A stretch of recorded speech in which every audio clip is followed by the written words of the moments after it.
Good evening mga ka-farmlat. Ayan, so new property available po tayo. Ang location po nito is San Andres, Quezon. And ang size po ng property,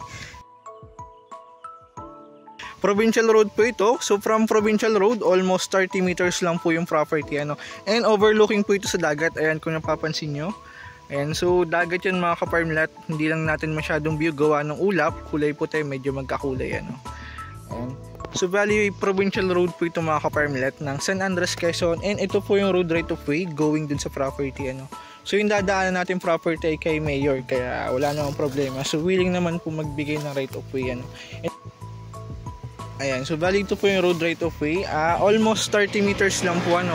Siguro 20 to 30 meters lang po.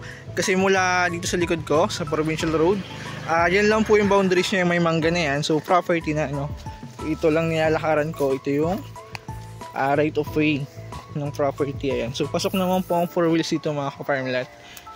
Ayan, so lilinisin lang natin yung daan kasi medyo madamo. Ayan, ito mga ka-farmlat. So yung mangga na yan, yan na po, sakop na yun ng property. Yan, nakikita nyo. Malinis na yan. Ayan, so yan, overlooking. Napakaganda nito. Ayan, so yun po yung dagat. Ayan, so napakalapit lang mga ka-farmlat. Kung gusto mong magdagat, ayan lang. And kung ayaw mo ng dagat yan, so marami naman po ditong dinedevelop na beach, na-develop na at dinedevelop pa na beach resort na pwede natin puntahan sa Karatig Barangay or sa Karatig Bayan. Ayan, sa San Narciso mga ka-farmlat, may white sand po dyan. So marami din pong beach dyan na pwedeng puntahan. Ayan, so yan po, yung nakikita nyo, may tao na yan. So sakop po yun ng property. Abot dito sa baba. Yan, so abot yun mga ka-farmlat, yung nakikita nyo malinis na yan. So sakop yun ng property pataas. Dito tayo sa taas. Yan, so 1 hectare farmlat itong mga ka-farmlat. Panalo po ito. Maganda, malinis yung property and overlooking po. Ayan, kung nature lover ka, may kambing. And yun, kung gusto po mag-alaga ng hayop, pwede po kayo mag-alaga ng kambing. Ayan, baka so para ma-maintain natin yung Carabao grass ng property na hindi tumasyad mo. So may kambing. Ganda. May baka napakahangin sa property mga ka-farmlat. Fresh, sariwang sariwang hangin. Ayan. So 1 hectare po ito yung kung mapapansin nyo. Napakahangin po sa property. So relax. Kahit may init, di mo ramdam yung init gawa ng hangin. And yan, may bakod na rin po ito.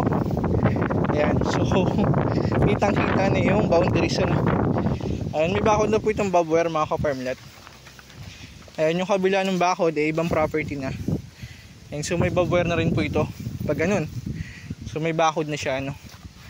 Ayan. Ayan, ito lang po yung provincial road. Ayan, so napakalapit lang. Mula dyan, abot dito sa mangga, so almost 30 meters lang po, napakalapit.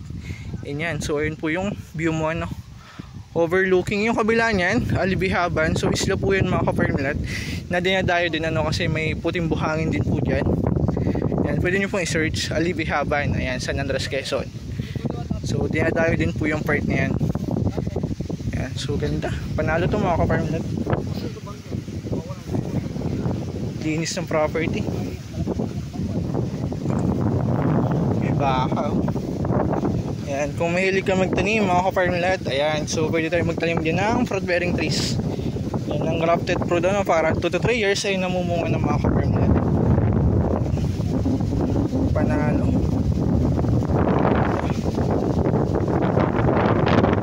So tama lang yung laki nya, 1 hectare farmland. Malapit lang po sa provincial road. Ayan.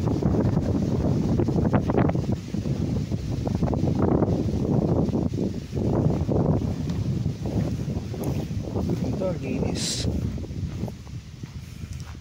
Yun, kung naghahanap ka ng retirement plan mga ka-farmlat. So although hilly yung property, pero banayad naman po yan, ano. So hindi naman siya ganun katarik.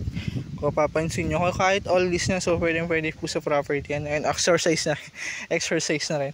So dito sa taas pwede tayo magbahay or rest house, mga ka-farmland. And kasi pag nasa taas ka, so ito yung view mo. Ayan, napakaganda po. And napakahangin sa lugar. Ayan, napakalapit lang sa dagat.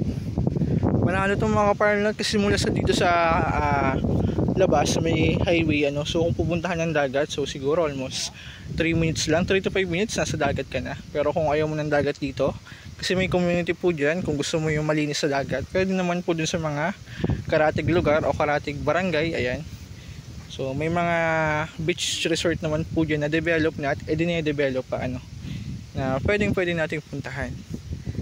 And yun mga ka-farmland, dito po sa San Andres, Quezon is may ginagawang port. Di ko lang alam kung yun na ba yun. So meron po ditong ginagawang port na tatawid po ng Camarines Sur, ano.